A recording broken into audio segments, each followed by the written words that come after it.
Bueno, en esta primera clase de sistemas basados en conocimiento, básicamente esta es la bibliografía que voy a utilizar, Ochoa, para prácticamente todas las imágenes que os voy a estar sacando en su tesis de magíster. Bueno, ahora lo que vamos a hacer es hablar un poquito de los conceptos de sistemas basados en conocimiento y sistemas expertos. ¿Sí? ¿Alguno tiene alguna idea de cuál era la diferencia o no? ¿Se acuerdan? Es probable que no. De hecho, es probable que si ahora se ponen a googlear las diferencias, las van a leer y van a decir, ah, entonces es lo mismo. Porque cuesta al principio encontrar la diferencia entre sistema basado en conocimiento y sistema experto. Créanme que si lo googlean, como si no lo leen muy en profundidad, no van a encontrar la diferencia. Voy a tratar de ser lo más preciso con eso para que se entienda en sí cuál es esa diferenciación. De hecho, yo hace un ratito decía que habíamos visto un gráfico bastante confuso, que es este que está acá. No sé si lo recuerdan. Sistemas basados en conocimiento, grande, sistemas expertos, pequeño. No me acuerdo si se los mostré o si se los hice en la pizarra, pero es un gráfico bastante conocido, donde uno podría decir qué cosas sobre los sistemas expertos y los basados en conocimientos, más allá de las definiciones. Mirando ese gráfico, uno qué podría decir.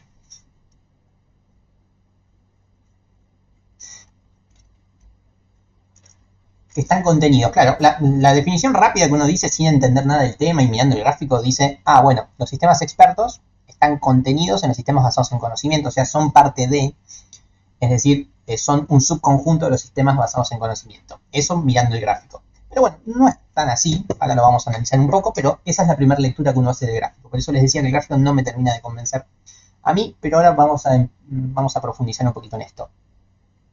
Bueno, primero vamos a definir algunas cuestiones, ¿no? Básicamente, también en algún momento habíamos charlado sobre la inteligencia artificial, como que es un campo que contiene los sistemas basados en conocimiento, que tienen una particularidad, que son sistemas que además de tener el conocimiento, ya sea experto o no, además tienen la capacidad de aprender, ¿sí?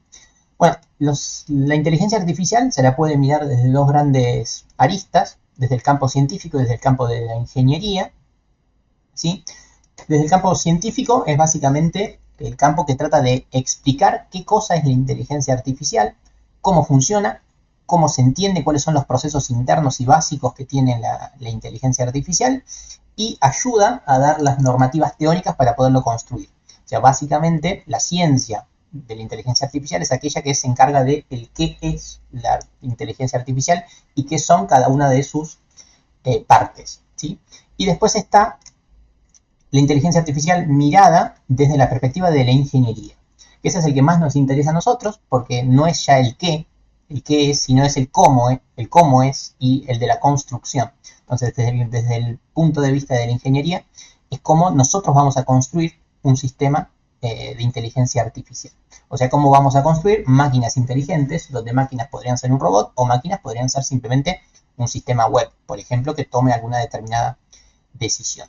Entonces, en este universo, en el de la ingeniería de la inteligencia artificial, es donde viven los sistemas basados en conocimientos y los sistemas expertos. Hace un ratito les dije, bueno, ¿cuál es la diferencia? Y verdaderamente con lo poco que dije, marcar la diferencia entre los sistemas basados en conocimientos y los expertos no va a prestar más que a confusión. O sea, por más que yo les lea definiciones, me van a decir, ah, ¿cuál es la definición entonces? ¿Cuál es la diferencia? Entonces, para eso vamos a tener que ir un poquito más adelante, que es básicamente hablar un poco de los tipos de conocimiento, que eso quizás también en algún momento lo estuvimos charlando. Para construir algún sistema inteligente, algún sistema basado en conocimiento o algún sistema experto, uno podría utilizar los mismos mecanismos que utiliza para construir cualquier sistema. El sistema que se les ocurre, no sé, un sistema de clientes, un sistema de ventas, un sistema de gestión de vuelos. Uno podría utilizar prácticamente las mismas metodologías, ¿sí? Uno podría utilizar un ciclo de vida en cascada, espiral, la documentación manejarla más o menos igual. O sea, en muchas cosas podrían parecerse a un sistema cualquiera. Pero hay un punto en el cual sí o sí hay que transitarlo por una vereda distinta, que es el momento de adquirir el conocimiento, donde adquirir lo pongo entre comillas. Nosotros cuando construimos un sistema estándar, por llamarlo de alguna forma, algún sistema no basado en conocimiento, siempre uno de los primeros pasos, si no el primero, ¿cuál es? Cuando uno construye algo. ¿Qué es lo primero que tienen que hacer? Esto también medio repetitivo, siempre lo digo. el primer paso o el Era segundo. definir los requisitos. Exactamente, todo lo que viene ligado con lo de conocer los requisitos del cliente o adquirir los requisitos del cliente, definir los requisitos del cliente o como quieran llamarlo, pero bueno, básicamente definir los requisitos. O sea, adquirir todos aquellos objetivos que tiene el cliente no muy en claro, pero uno los tiene que adquirir para poderlos hacer, ¿no? Si uno no los domina y no los entiende, difícilmente puede programar lo que el cliente quiere. Bueno, en los sistemas basados en conocimiento, todo lo que tenga que ver con sistemas de conocimiento, ese paso es el más difícil y ese paso es el que mayores cambios tiene con un sistema cualquiera. ¿Por qué? Porque a la hora de adquirir el conocimiento de un cliente, donde el cliente lo pongo entre comillas porque va a ser otra cosa, ese paso va a ser bastante complicado porque uno lo que va a tratar de hacer es adquirir el conocimiento de alguien que sabe mucho de un determinado tema. ¿Sí? Y ese adquirir conocimiento podría llegar a ser muy complicado porque lo que estamos tratando de adquirir es conocimiento de altísima calidad. O sea, por ahí estamos tratando de plasmar en un sistema eh, técnicas que utiliza un médico que estuvo estudiando durante 30 años.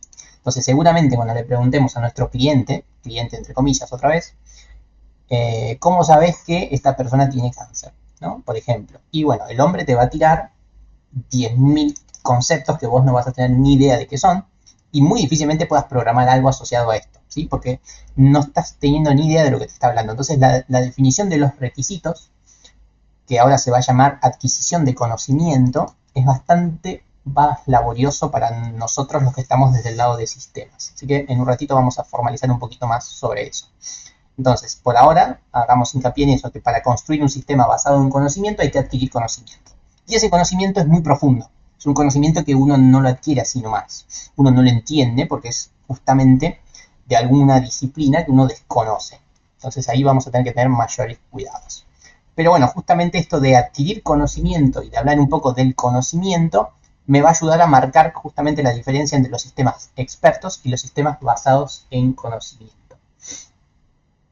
En base a lo que dice Cristian, sí, efectivamente, los algoritmos que tiene Facebook, no te terminé de leer, pero supongo que para reconocimiento facial, para reconocimiento de cosas. Bueno, sí, esos son sistemas basados en conocimiento, no creo que sean expertos, no conozco bien cuáles son los algoritmos que utiliza, pero seguramente sean basados en conocimiento. ¿Por qué? Por motivos que ahora lo voy a explicar. Entiendo que ahora reconocen cosas también, no solamente rostros. Bueno, yo hace rato no uso Facebook. Yo llegué hasta el momento en que te etiquetaban porque reconocían tu rostro, pero entiendo que ahora también reconocen cosas.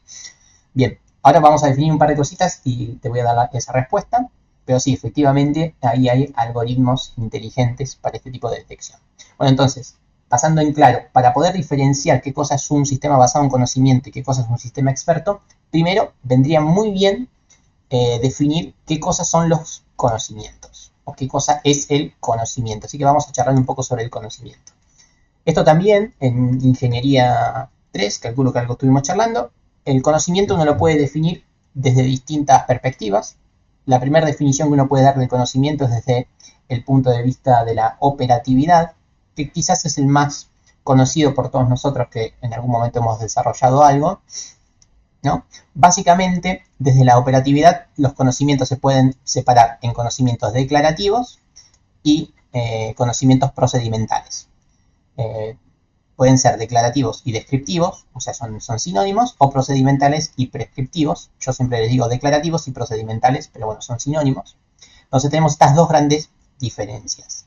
Los conocimientos declarativos, acá la definición está bastante clara, son básicamente los que nos dicen qué cosa es. Por ejemplo, si estamos hablando de cómo reconozco yo a un alumno, a un estudiante, ese conocimiento a nivel declarativo es, bueno, los estudiantes tienen, qué sé yo, un legajo, un nombre, un apellido, ¿no? Está todo lo que está asociado con conceptos, atributos, valores, relaciones, los estudiantes tienen qué sé yo, un docente a cargo, etcétera. O sea, todo lo que más o menos venimos manejando es del tipo conocimiento declarativo. Son las cosas que uno más o menos ya conoce y que ya ha utilizado en algún momento.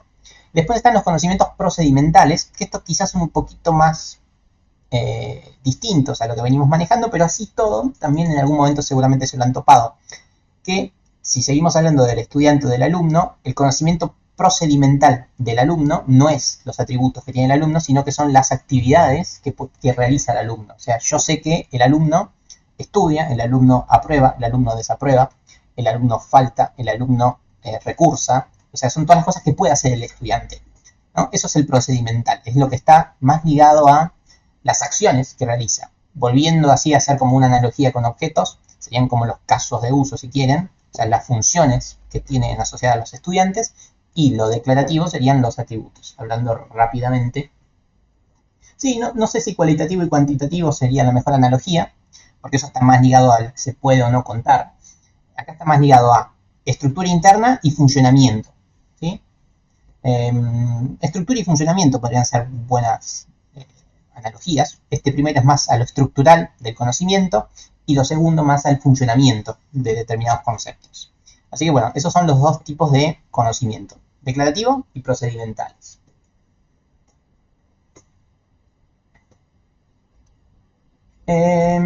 No, es que para mí los dos son iguales de abstracto, igual de directos en los declarativos y los procedimentales. A ver, quizás sea más intangible, es cierto, el procedimental, como está asociado a una función, puede que sea más intangible, pero más allá de eso no sé si está totalmente ligado a lo cuantitativo y cualitativo, ¿no? Pero no sé si me fueron siguiendo con la definición de declarativo y procedimental. Declarativo más a la estructura interna que tiene un determinado conocimiento y procedimental más a la función de ese conocimiento. Esta es una de las definiciones que hay del conocimiento. El conocimiento también lo podemos definir de una forma bastante más conocida, que es mediante su privacidad. Esta estoy seguro que en algún momento sí la vimos en Ingeniería 3, que el conocimiento puede ser público, puede ser privado. Acá está bastante clara la definición.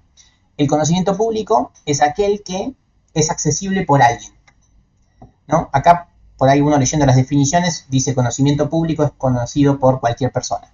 Bueno, público no hace falta que sea conocido por cualquier persona. Con que un conocimiento sea conocido por algunas personas, ya basta, ¿sí? A ver, si yo pongo un PowerPoint en el campus y es visible solamente para ustedes 50, el conocimiento es público, no hace falta que el PowerPoint sea visible para todo el universo, ¿sí? Con que sea conocido por alguien más, ya se dice que ese conocimiento es público, ¿sí?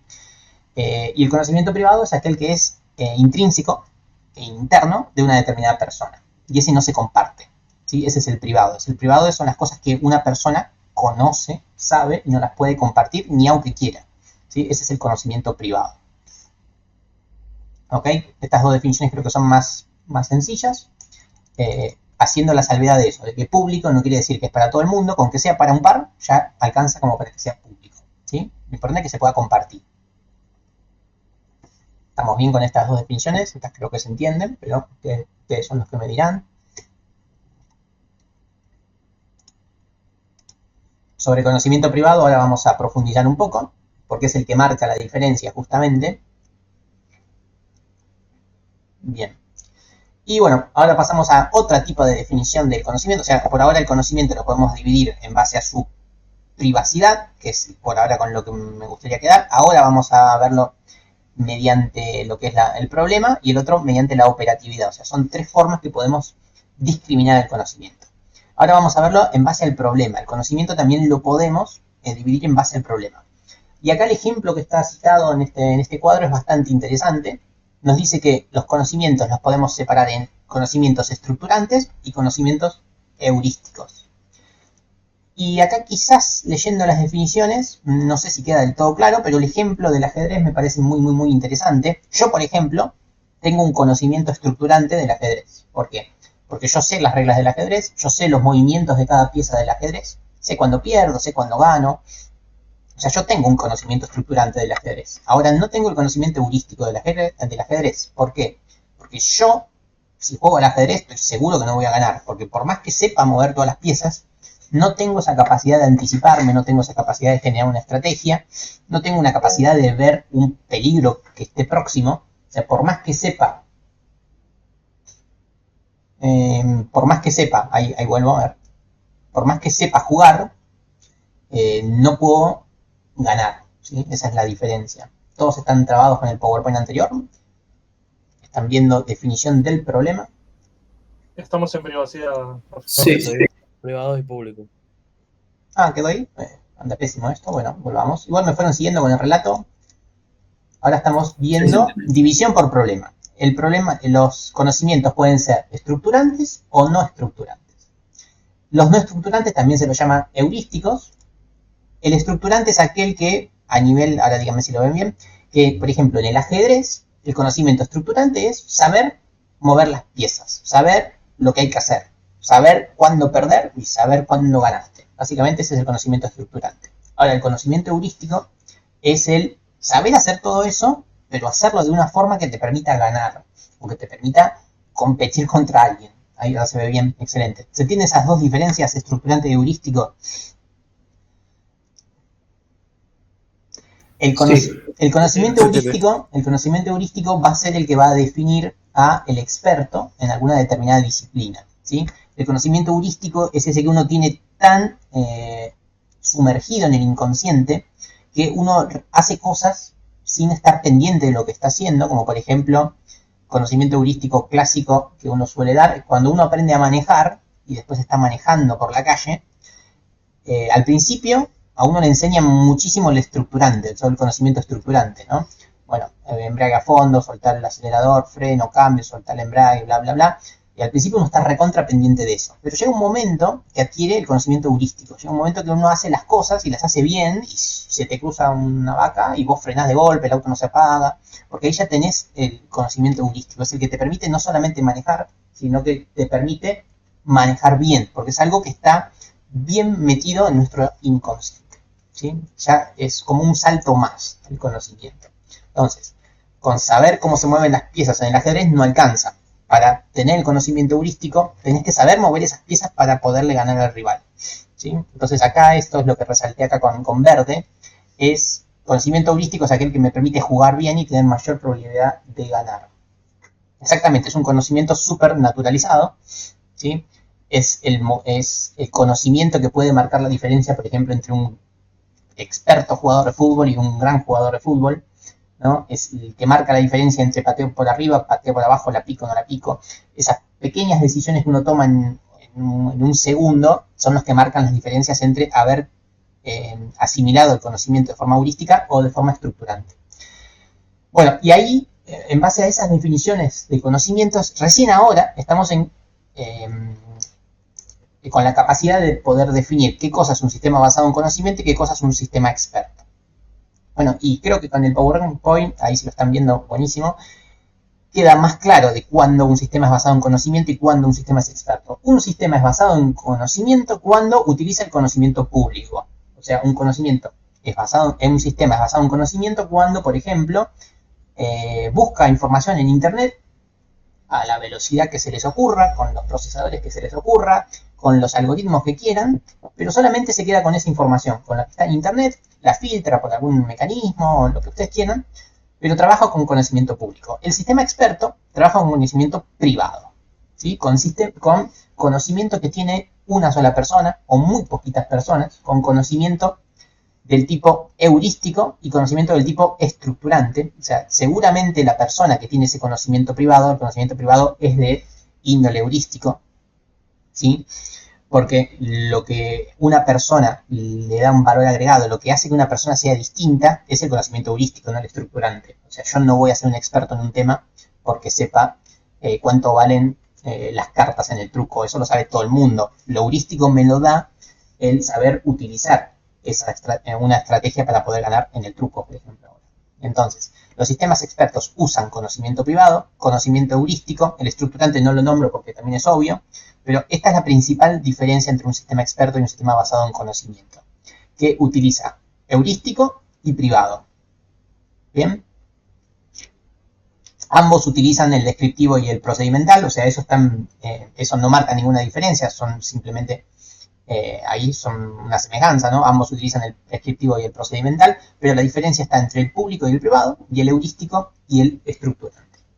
Entonces ahora es cuando uno se pone a pensar, bueno, entonces, ¿los sistemas expertos están contenidos en los sistemas basados en conocimiento, que es lo que me dice este dibujo? ¿Creen? ¿Cuál es la respuesta?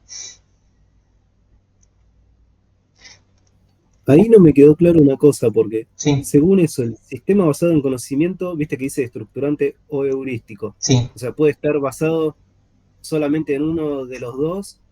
Claro, en uno de los dos, no en los dos. Podría estar utilizando solamente el conocimiento de una persona. O sea, yo podría hacer un sistema que tome, qué sé yo, decisiones en base a Carlos Martínez. O sea, solamente con tu conocimiento. Después lo que dice la web y eso no me interesa. ¿Sí? O sea, podría estar utilizando solamente uno de los dos, no los dos en simultáneo. Claro, entonces ahí ya como, ahí es donde Claro, vos decís que ya quedaría fuera del sistema experto porque, claro. o sea, según eso usa los dos a la vez. Exactamente, a eso iba la pregunta. Por eso es que el gráfico te dice, che, el experto está contenido en el basado en conocimiento. Y ahí les digo que no, ¿sí? De hecho, son dos figuras que seguramente se tocan en algún lugar, pero no está totalmente contenido. ¿Por qué se hace esta figura por lo general? Porque nos basamos en el experto, ¿no? El experto tiene el conocimiento privado, tiene el estructurante y heurístico. ¿Y qué pasa con el sistema experto? La persona que tiene el conocimiento privado, el conocimiento de altísima calidad, seguramente también tenga el conocimiento público, ¿sí? Una persona es un experto, las personas son expertas en algo. ¿Por qué? Porque tienen un conocimiento que marca la diferencia, pero además tiene el conocimiento que tiene todo el mundo, ¿sí? Entonces, si yo voy a un especialista en algo, seguramente ya sabe lo que te dijo un médico clínico, ¿sí? Por así decirlo. Entonces, ser experto no quiere decir que no tengas el conocimiento público. Entonces ahí es donde hace que uno podría decir, bueno, entonces está bastante embebido en el sistema basado en conocimiento, pero que quede claro que no está totalmente embebido, ¿sí? El sistema experto sale del sistema basado en conocimiento, ¿sí? En cuanto a teoría de conjuntos, no está totalmente solapado uno con el otro, ¿sí? Eh, ¿Por qué el gráfico entonces? El gráfico desde mi punto de vista, se lo sigue haciendo así. ¿Por qué? Porque uno podría hacer un sistema basado en conocimiento que resuelva el mismo problema que el sistema experto, pero solamente con información pública. Va a ser un sistema que seguramente va a funcionar peor, pero el sistema se lo puede hacer igual. ¿Sí? ¿Se entiende eso? A ver, si voy a hacer un sistema experto, que volvamos con el fútbol, que patea penales, ¿no? Por así decirlo, que elige dónde patear penales, yo para que sea experto tendría que asimilar toda la información de penales que hay en internet, o sea, ver para dónde se tiró el arquero, todas las oportunidades, cuándo fue gol, cuándo no fue gol, cuándo patearon fuerte, o sea, todo lo que esté disponible en internet tendría que asimilarlo en el sistema experto. Pero además tendría que asimilar esos conceptos heurísticos y privados que tiene, qué sé yo, Cristiano Ronaldo, Messi, Maradona, etc. Ahora, yo podría hacer un sistema basado en conocimiento que solamente asimile la información de Internet. Y el sistema va a hacer lo mismo, va a patear penales. ¿Sí? Solamente que seguramente no lo haga tan bien como el sistema experto. Es por eso que el dibujo parecería ser como que está uno embebido en el otro. Porque podés hacer un sistema basado en conocimiento que haga lo mismo que el sistema experto, pero seguramente lo va a hacer peor. Entonces, eso explicaría un poco más por qué el dibujo. Igual me imagino que, o sea, lo va a hacer peor, pero por ahí, por otro Pero lo va a lado, también hacer. tiene la ventaja de que es más fácil de automatizar, Es de más fácil de implementar, automatizar, efectivamente. De hecho, hoy por hoy, ChatGPT lo único que hace es, si en algún momento usaron ChatGPT el Premium, ustedes pueden acceder a todas las web que buscó. Y en base a eso tomó una solución. Es un sistema basado en conocimiento, o sea, tomó el conocimiento de la web, de no sé cuántos millones de páginas web por segundo, y en base a eso te dio una respuesta. Ahora, no tiene asimilado el conocimiento de ningún experto de nada. ¿Sí? O sea, es un sistema basado en conocimiento. ¿Bien? Si vos le preguntás de medicina, busca información de medicina, toma una decisión en base a toda la información que fue leyendo y te da una respuesta. Pero no tiene asimilado el conocimiento de un experto en medicina. ¿Sí? Por ejemplo, para dar ese ejemplo. Claro que en el conocimiento de un experto también estaría la experiencia, ¿no? En todo Efectivamente, caso. sí, ahora en un ratito vamos a eso, efectivamente. Eh, Creo que en el slide que sigue o en el próximo vamos a hablar un poco de la experiencia, ¿sí? Fuera del tema, pero por la analogía. ¿Sí? Pero con la analogía. No sé si te entendí, Rodrigo. Cualquier cosa, si no respondí lo que preguntaste, chiflame otra vez, pues no entendí la consulta. Bueno, entonces acá vamos a ver un poquito de qué hace a la diferencia. Entonces, justamente un sistema experto es aquel que adquiere conocimiento privado, heurístico, de alguien. Ese alguien se llama experto. ¿Sí? El experto es aquella persona que tiene conocimiento privado, heurístico, Y es un conocimiento que la persona lo utiliza de forma efectiva y eficiente. ¿Qué quiere decir? Que el conocimiento que tiene lo utiliza para llegar al objetivo y para llegar al objetivo rápido. ¿Ok? Si, por ejemplo, otra vez, si yo sé patear penales, pero tardo 90 minutos en patear el penal, cuando lo pateé, se acabó el partido y ya había pitado el árbitro. ¿No? No me alcanza con que la pelota entre, sino que quiero que entre y entre pronto.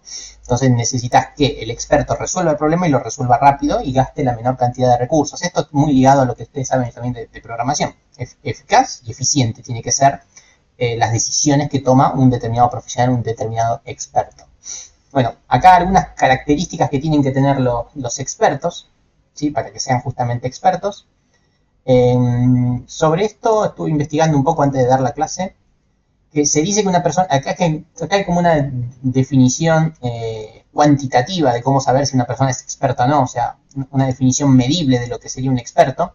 Bueno, un experto es aquella persona que adquiere entre 50.000 y 100.000 cuantos de conocimiento cada 10 años, más allá del conocimiento público. O sea, el conocimiento público no cuenta porque ese lo puede tener cualquiera. Estos son cuantos de conocimiento de alguna rama particular de alguna ciencia.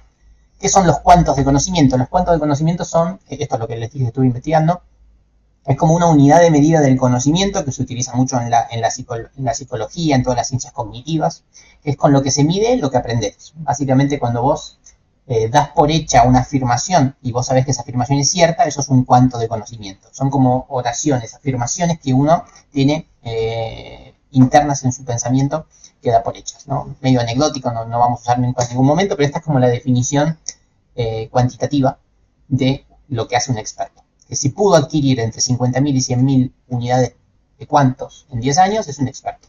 Pero bueno, lo más importante que un experto tiene que tener son estas características, más allá de la cantidad de cuantos, que nadie las va a estar contando. Básicamente, los expertos tienen que cumplir con estas características, donde las más importantes para mí son las siguientes. Tiene que tener la capacidad de manipular símbolos. ¿Qué quiere decir esto? Esto es fundamental. ¿Por qué? Porque un experto tiene que tener la capacidad de poder plasmar de la mejor forma posible lo que sabe, ¿sí?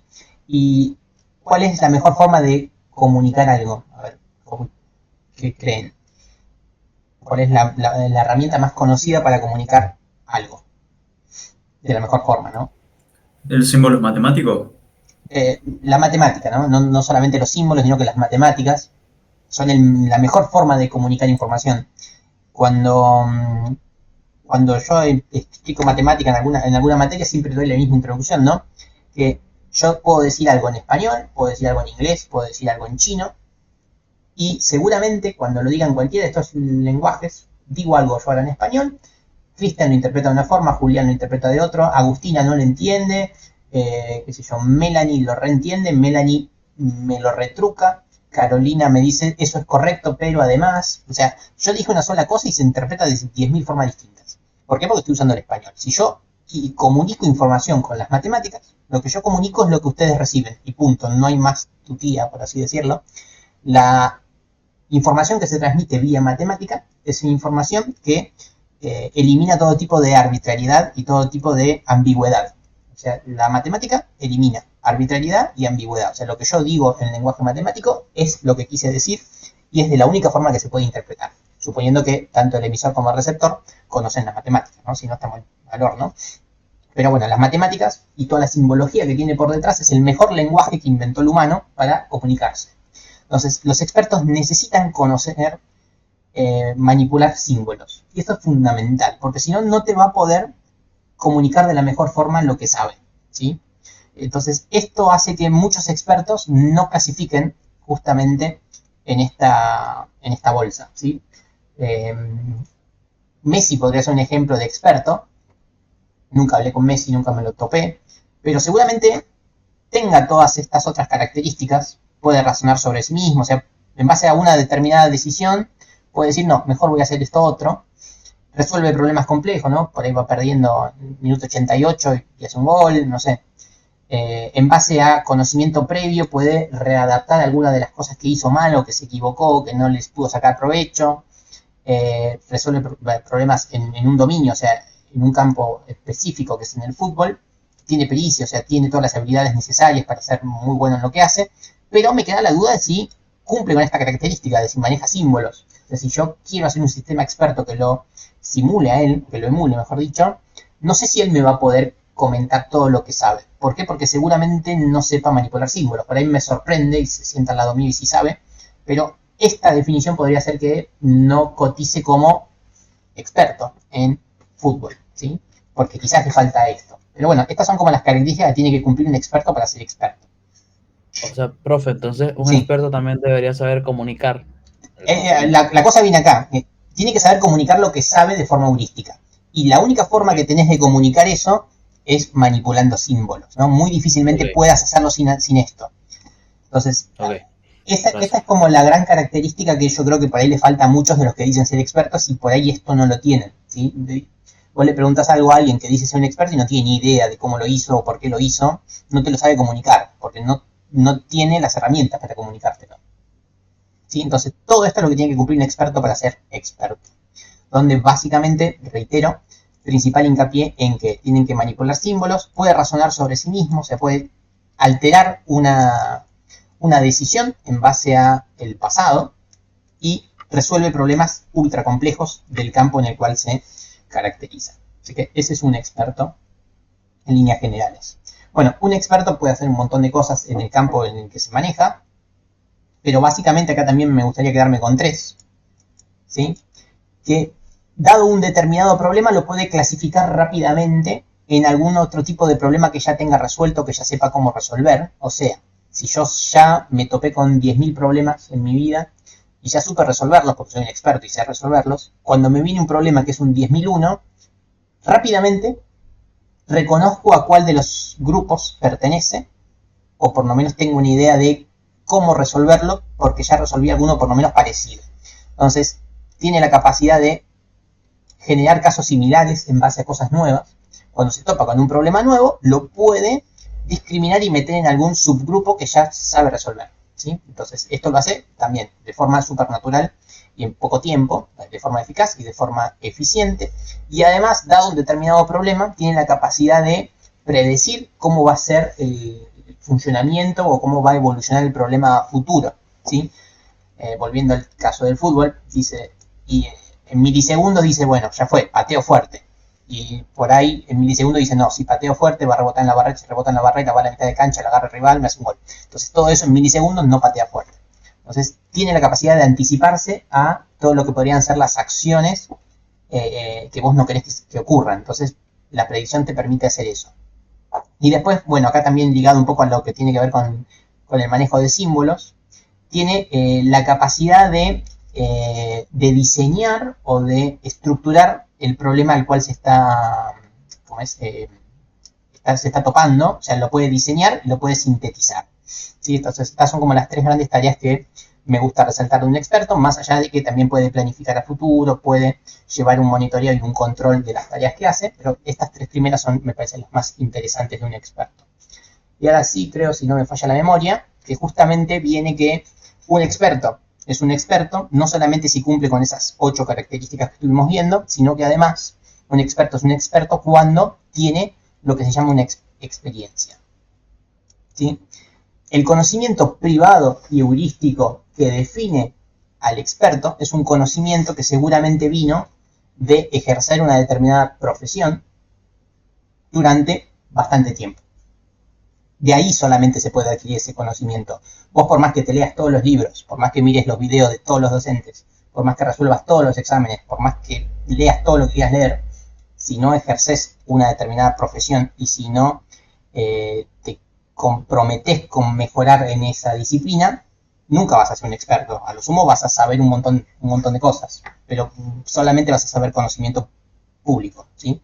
Entonces, eso es lo que hace la experiencia. La experiencia, acá está un poco la definición, ¿sí? Es el comportamiento subyaciente al experto, ¿sí? Es todo lo que No, el puede ser experto... que otra vez ¿Sí? haya. Puede ser. Díganme ustedes eso, ¿sí? Estamos en una que dice la experiencia. Sí, se quedó el anterior, Nico.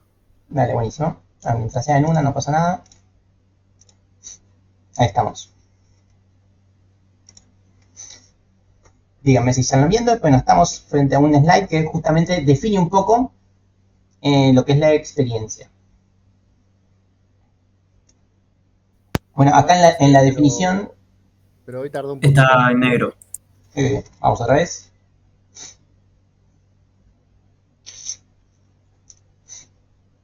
Va otra vez. Bueno, ustedes dirán. No se ve todavía, pero hoy tardó un poquito en cargar. Tal vez ahora se ve en unos segundos. A ver, ustedes me dicen.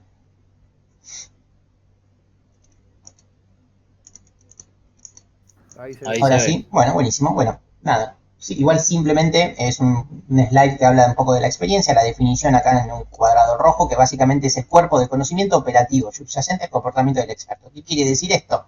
Es el conocimiento operativo. Operativo quiere decir es el conocimiento que el experto adquiere luego de haber operado durante una determinada cantidad de tiempo, ¿sí? Eso es la experiencia.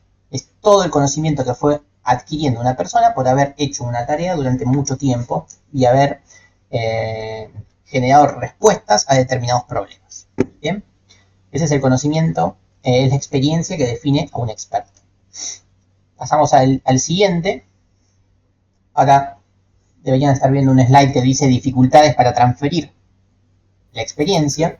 Buenísimo. Sí, se ve. Bueno, entonces si uno quiere hacer un sistema experto, y ahora más cuando diga sistema me voy a referir seguramente a un sistema experto, hasta que diga lo contrario. Cuando uno quiere hacer un sistema experto, ustedes como analistas de sistemas, como licenciados en sistemas o como la pata tecnológica del sistema que van a realizar, van a tener que poder pasar a codificación conocimiento de un experto. Y otra vez, el conocimiento de un experto tiene que ser privado, tiene que ser heurístico y tiene que venir aparejado de la experiencia de este experto. Y acá nos topamos con problemas. ¿Por qué? Otra vez, ustedes aprendieron a programar, ustedes aprendieron a hacer diagrama de clase, todo muy lindo, todo lo que saben hacer. A ver, pero difícilmente puedan incorporar en un código fuente lo que un médico estudió durante 20 años, 5 años haciendo prácticas en el hospital, 10 años en una clínica, otros 10 años en el extranjero, 5 años haciendo cirugías. O sea, ahí hay conocimiento de 30, 40 años de ejercer una determinada profesión que encima tuvo al principio 10 años de conocimiento público para asimilar. Entonces, una persona ligada a sistemas difícilmente puede asimilar esto. Entonces, acá parece que justamente la experiencia de un experto es muy difícil de transferir por alguno de estos motivos. Por el que yo les conté, cuestión de tiempo, o sea, algo que tardaron meses y años en aprender, años más que meses, seguramente ustedes no lo van a poder aprender en 1 o 2 días, no lo van a poder aprender en una entrevista con el cliente. Cuando digo cliente es comillas, comillas, porque es el experto. Pero ustedes cuando vayan a una entrevista con el experto, seguramente no les alcance una entrevista, no les alcance 2, ni 3, ni 4, ni 5, ni 10. No van a poder asimilar todo lo que necesitan asimilar del experto, ¿sí? Además, el conocimiento del experto es caro. O sea, por más que yo tenga un experto recontra jubilado que no tiene nada que hacer, que tiene ganas de transmitirle todo su conocimiento, ¿sí? El tiempo no le va a alcanzar para hacerlo y además seguramente le surjan cosas más interesantes a esta persona, ¿sí? El conocimiento experto es caro, porque todo el mundo busca al experto para algo, entonces es muy difícil tener al experto ligado a tu sistema mucho tiempo como para que te ayude a programarlo, ¿sí? Bueno, acá viene que el conocimiento del experto, como ya lo dije varias veces, es del tipo heurístico, entonces pasarlo a papel, pasarlo a codificación va a ser complicado, vas a necesitar que justamente el experto maneje un poco la simbología para que a vos te quede más claro y para poder acercarte un poquito más a este nivel inconsciente que tiene el experto. O sea, necesitas que el experto te lo hable por medio de simbología, porque si no, vos tampoco lo vas a poder recibir, porque vos lo tenés que pasar a más simbología todavía, o sea, más codificación. Y bueno, algo que puede ser todavía más difícil en cuanto a la transferencia de la experiencia es que muchas veces los expertos trabajan en equipo y eso es un problema todavía mayor, ¿sí? Si vos querés hacer un sistema médico, ahí te topás con el problema que te viene un experto, 70 años, el mejor cirujano del planeta, que trabaja siempre con un cardiólogo, que también trabaja hace 50 años con este cardiólogo, y que solamente trabajan con su equipo de anestesistas o como sea que se llamen los instrumentadores quirúrgicos, siempre trabaja con los mismos. ¿Por qué? Porque todos son expertos en su disciplina. O sea, vas a tener que asimilar lo que tienen con 5 expertos a la hora de hacer un sistema que haga esa operación que están haciendo. Entonces, es un problema. O sea, transferir la experiencia de un experto a nosotros es difícil. Imagínense si necesitamos hacerlo de muchos expertos en simultáneo. O sea, transferir esa información va a ser muy, muy, muy complicado y nos va a llevar mucho tiempo, por no decir que va a ser casi imposible. Entonces, lo que vamos a estar viendo es cómo lograr pasar a papel y a código fuente todo este saber de un experto, ¿sí? Que en Ingeniería 3 ya tuvimos como una primera aproximación. ¿Cómo se hace para pasar a papel, por así decirlo, el conocimiento de un experto? ¿Qué teníamos que hacer? Mientras acá avancé a un slide que dice natural y artificial, me dicen si lo vieron. Pero volvamos al anterior. ¿Cómo hacemos o cómo hacíamos para esto, para tratar de pasar a código fuente o a papel el conocimiento de un experto, por lo menos? Ahora sí.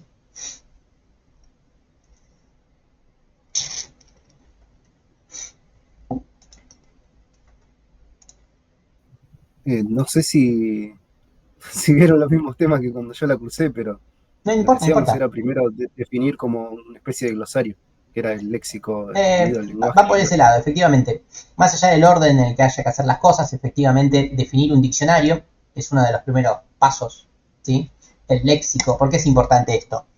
Porque si ustedes, díganme si se ve, ¿eh? Ahí cambié, volví a compartir la pantalla. Si ustedes van y se ponen a dialogar con un experto en un tema porque van a hacer un sistema, si el experto les empieza a decir, no, mira, lo que pasa es que la mitocondria de grado 4 se mueve de forma isoentrópica cuando tenés un metabolismo no pasivo. Qué sé yo, no le entendiste nada, ¿no? Por más que te lo haya dicho y te lo haya dicho de la mejor forma, vos no entendiste nada. Entonces es fundamental que se maneje el mismo lenguaje y es fundamental que ustedes, licenciados en sistemas, antes de tener la entrevista con el experto, lean un montón y aprendan un montón del tema. ¿Sí? Si no, no van a poder traducir lo que les está diciendo por más glosario que tengan. Entonces, una de las primeras cosas era justamente definir un glosario de términos. Pero más allá de esa respuesta que estuvo muy bien, que creo que la dijo Carlos, más allá de eso, lo que teníamos que hacer era generar un modelo del conocimiento que tenía como varios diagramas distintos, que ahora los vamos a repasar un poco y hacerlos y verlos. Pero básicamente eso era lo que querían que me respondan. Es decir, que para modelar conocimiento todo el modelado tradicional no sirve, ¿no? El diagrama de caso de uso, diagrama de clase, diagrama de entidad de relación, todos esos diagramas estáticos que ustedes vieron no sirven para este tipo de diseño. Tienen que utilizar otro tipo de modelado, ¿sí? Que reitero, ahora lo vamos a ver, los diagramas CAP, TAP, diccionario, etcétera, muchos más. Pero bueno, eso quería marcar la diferencia, que cuando uno entrevista a un experto, tiene que aprender primero bastante antes de entrevistarlo, para no desperdiciar tiempo y entender algo de lo que te dice, y suponiendo el mejor de los casos que uno entiende lo que le está diciendo el experto, a la hora de modelarlo va a tener que modelar con otro tipo de diagramas, ¿sí? Bien, déjenme ver por dónde vamos. Perfecto, estoy bien de tiempo.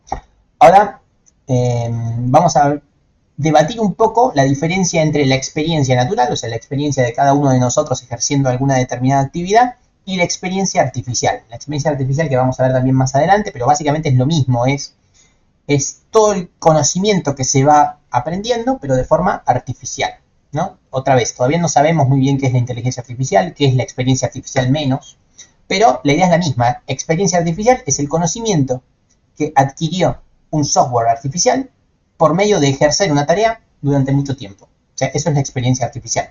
Lo mismo que la experiencia nuestra, pero para una máquina, ¿sí? O sea, es conocimiento que fue aprendiendo por hacer de forma repetitiva una tarea durante mucho tiempo. Bien, entonces vamos a marcar un poco las diferencias entre la experiencia natural y la experiencia artificial. La natural, bueno, es bastante conocida por todos nosotros, ¿no? Varias de estas cosas ya las dije. En el experto que tiene muchísima experiencia en alguna disciplina, bastante importante el uso del sentido común, es una experiencia que es bastante costosa porque nos requiere muchísimos años para adquirirla. el humano que tiene experiencia en un determinado problema tiene la capacidad de ver muchos aspectos del mismo problema en simultáneo, o sea, no mira el problema desde un único punto de vista, lo mira desde cualquiera de los posibles.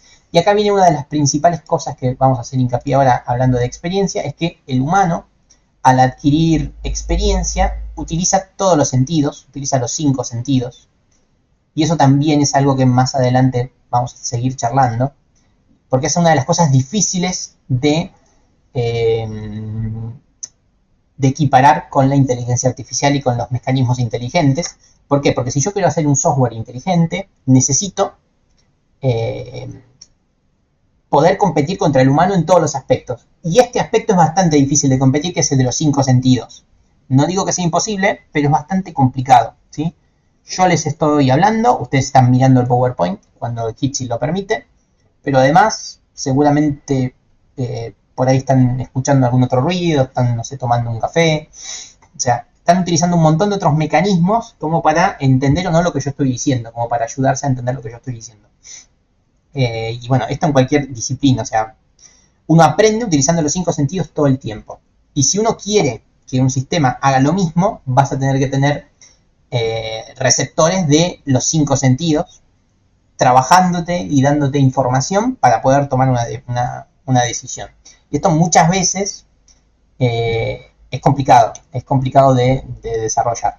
Reitero, más adelante cuando empecemos a ver algún ejemplo puntual lo vamos a ver, pero lo de los 5 sentidos es una de las cosas que marca más la diferencia entre a favor del conocimiento de la experiencia natural sobre la artificial.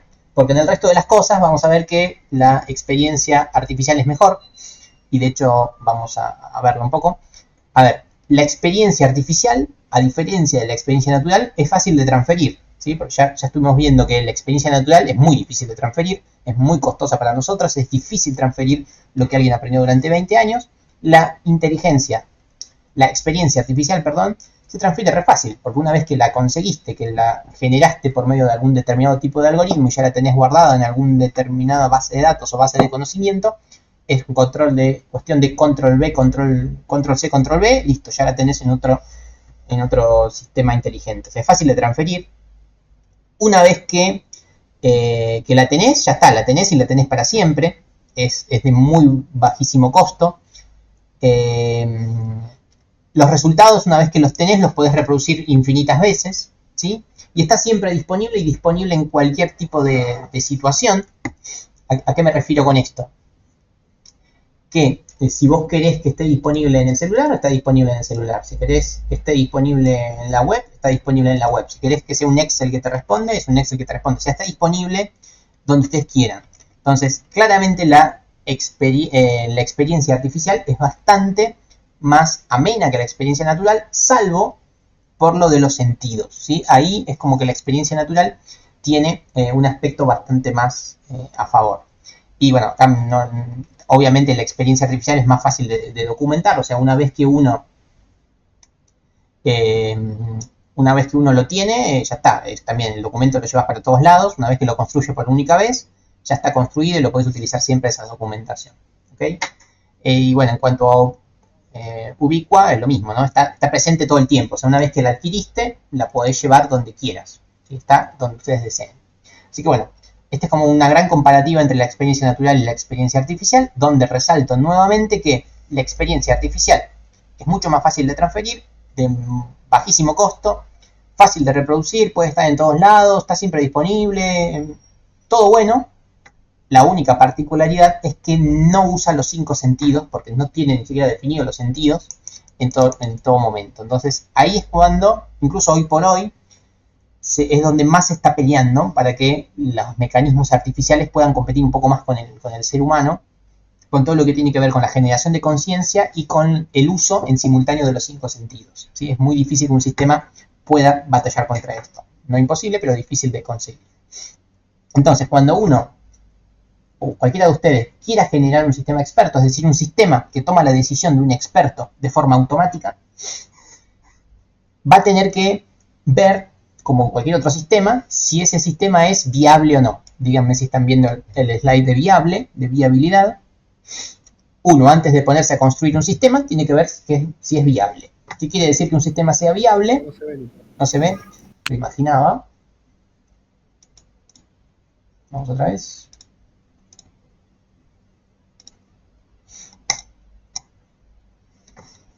El PowerPoint lo van a tener igual y en la grabación se va a ver joya, pero es una pena que no lo estén viendo en directo. A ver ahora. Todavía no, pero seguro ya se va a ver. Buenísimo. Bien, mientras me van diciendo, ¿qué quiere decir que un sistema sea viable? Más allá de sistema experto, basado en conocimiento, sistema inteligente, ¿qué es el estudio de viabilidad de un sistema? Que sea realizable, podría ser.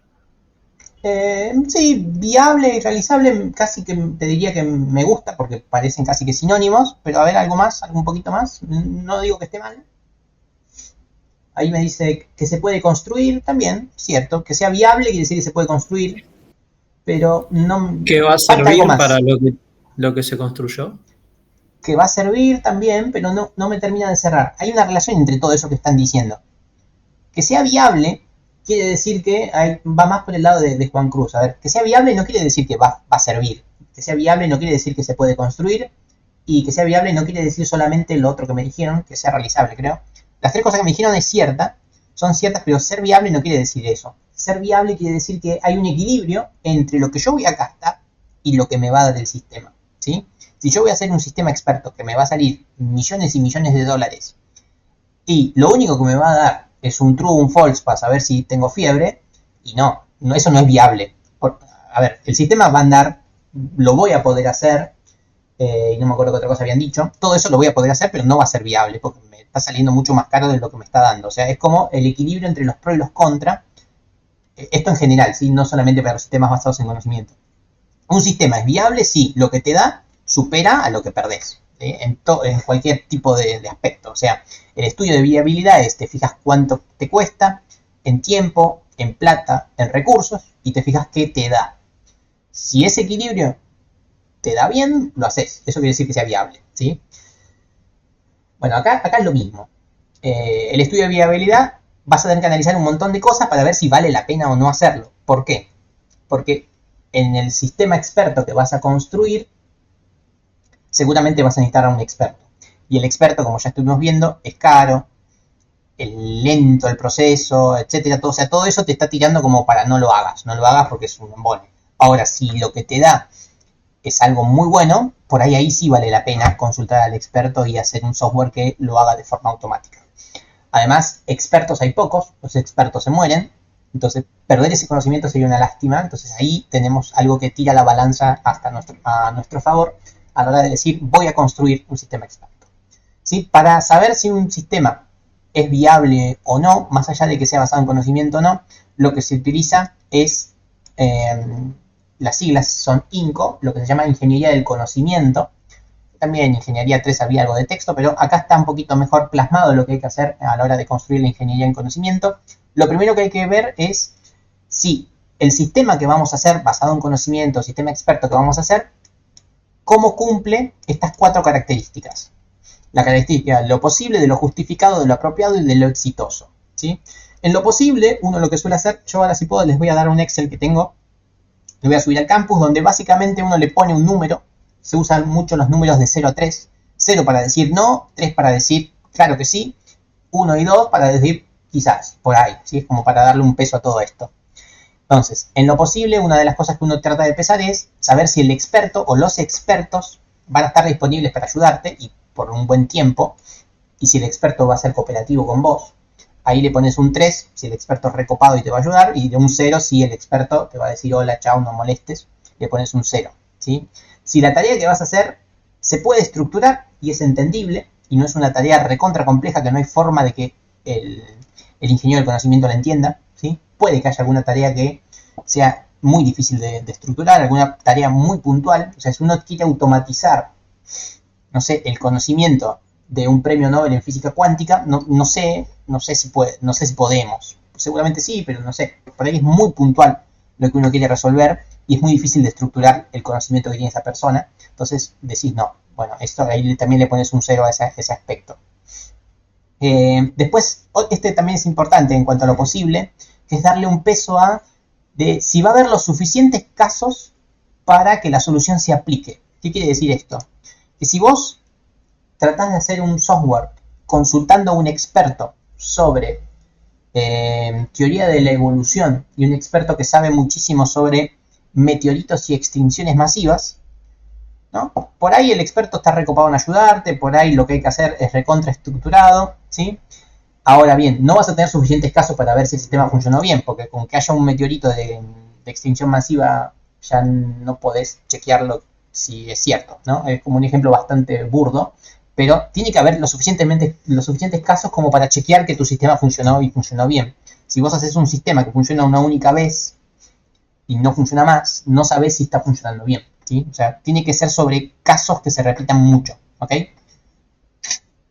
Para que puedas saber si funcionó o no, básicamente. Entonces, esto es importante también. Suficientes casos y soluciones asociadas. Acá le pones 0 si estás en el caso de un experto en meteoritos de extinción masiva, y le pones un 3 si es algo que se va a repetir muchas veces. Y es como un software para decidir para dónde se tira el arquero. Ese lo vas a poder probar 1500 veces, no hay problema. Y si la tarea depende poco del sentido común, o mucho, ¿sí? Si depende mucho del sentido común, te viene bien, si no, no. Si es tan aleatorio, quizás no. Y bueno, y después algunos otros aspectos que también se suelen empezar con 0 al 3. Voy a leer rápidamente alguno. En cuanto a las características de justificado, si lo que vas a hacer resuelve una tarea necesaria. O sea, si tu sistema experto resuelve, qué sé yo, no sé, el recorrido de una mariposa en el bosque, y no sé si es muy necesaria esa tarea. Por más que el sistema funcione bien y te anticipe cuál va a ser el aleteo de la mariposa por el bosque, no sé si te interesa, no sé si está justificado gastar recursos en eso. Por ahí sí, por ahí no, no lo sé. Pero bueno, ahí también es donde hay que ponerle un de 0 a 3 para saber qué tan necesaria es la tarea que uno quiere realizar de forma experta, ¿sí? Si se va a poder recuperar la inversión, o sea, si básicamente el costo que gastaste en algún momento lo vas a recuperar, también de 0 a 3, etc. Si se puede aplicar en entornos hostiles o no, o en situaciones críticas. Acá el ejemplo clásico que se suele dar para esto es para un software, un sistema, un robot inteligente que desactive bombas, ¿no? Es el clásico ejemplo que se suele dar cuando uno lee sobre esto. Ahí sí vale la pena y está súper justificado, ¿no? Porque siempre es mejor que vaya tu sistemita a desactivar la bomba y no que vaya el pobre experto a hacerlo, ¿no? Si algo sale mal, vuela por los aires, mejor que vuele por los aires el robot. Entonces, si se va a aplicar en entornos hostiles, y está bueno, eso te suma mucho a la justificación, ¿sí? Después, bueno, características de éxito y de apropiado, ¿sí? Si le va a agregar algún valor agregado a la forma que tiene de resolverse el poder de la actividad, sin este software que vamos a realizar, ¿sí? Apropiado si hay algún razonamiento simbólico para cada una de las decisiones. No quiero ponerme a leer el PowerPoint, pero básicamente esas son las dos que resalto, ¿sí?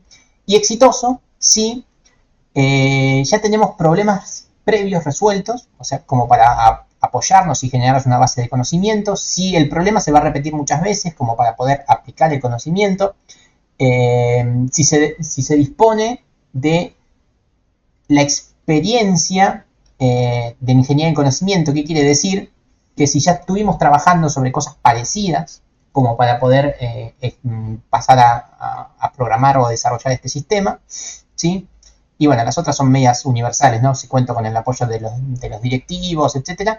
Y la última que quiero mencionar, que esta sí me parece que aporta bastante, es esta, ¿no? Los expertos convergen en las soluciones. ¿Qué quiere decir esto? Que si vos vas a hacer un sistema experto de algo, de lo que se les ocurra, y vos ves que los expertos no están totalmente de acuerdo, ese sistema experto mejor no lo hagas porque vas a fracasar, ¿no? Por ejemplo, si querés hacer un sistema experto que te defina la evolución del dólar en Argentina, vos agarrá a 5 expertos en economía cualquiera de Argentina que te digan cómo va a evolucionar el dólar, y estoy seguro que los 5 te van a decir cosas distintas. Entonces, ahí no hagas un sistema experto, porque si los expertos no convergen, o sea, si los expertos no están de acuerdo, quiere decir que la experiencia no les dio el suficiente conocimiento heurístico como para definir de verdad el dominio. Entonces, no hagas un sistema basado en conocimiento si ni siquiera los expertos están de acuerdo. Entonces, esta la resalto en rojo, que es fundamental para que si uno realiza un sistema, los expertos tienen que converger a un mismo punto, a una misma respuesta, ¿sí? Lo mismo los médicos. Si vos vas a un médico y te dice, tenés cáncer, el otro dice, tenés pulmonía, el otro te dice, no tenés nada, Quiere decir que lo que le estás preguntando es algo que todavía no se estudió y mejor no vayas a hacer un sistema experto que trate de resolverlo porque no lo vas a hacer, ¿sí? Bien, y si no me falla la memoria, hasta ahí llegaba la clase de hoy. Esto en cuanto a conceptos ligados a sistemas basados en conocimiento, sistemas expertos y sistemas inteligentes, que por ahora no lo mencioné mucho, pero bueno, un sistema inteligente, ya se lo adelanto, los sistemas inteligentes son o basados en conocimientos o expertos, mejor si son expertos, que además de incorporar los saberes públicos, privados, estructurados y heurísticos, tienen la capacidad de aprender cosas nuevas. Esa es la diferencia que hay en un sistema inteligente, que además de asimilar la información y el conocimiento, puede aprender sobre la marcha, ¿sí? Al igual que un experto que sigue aprendiendo, el sistema inteligente, además de tener la información, puede seguir aprendiendo incluso después del primer momento en el que el sistema inicia. Bien, perfecto. Bueno, justo 1 hora y piquito de clase, así que creo que lo voy a dejar hasta acá. De hecho, la primera tarea que tienen asociada está ligado hasta este PowerPoint. Ya si sigo de largo se me va a ir el tiempo, me parece. Estos serían los primeros conceptos de la materia.